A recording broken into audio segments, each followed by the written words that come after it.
Good day guys. So magre-request tayo ng ENC DBCT2 Priamoli Brazil para mag-discharge tayo ng kargada doon. So gagawin natin, punta tayo sa passage planner. Ito passage planner. Tapos punta sa pilapan lang to, voyage number. Tapos yung leg name, port, ETA, time zone dito kung saan ni-request yung ENC. So browse route, tapos pupuntahan mo yung DBCT Priamoli, ito open, kaya magbibigay na siya ng ENC papunta doon. So gagawin mo dyan, select buffer size 15,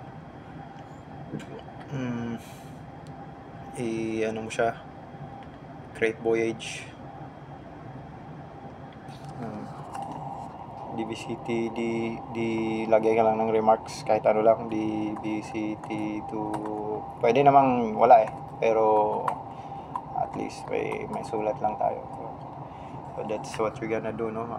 Create voyage, tapos saving, updating to shore. Hintayin mo lang kasi inaano na nila, pinaprocess na nila yan as we speak, yung requisition, no? So that's it guys, we will wait until ma-process na yan, ma-completed na yung pag niya, updating to shore. So that's it, good watch guys.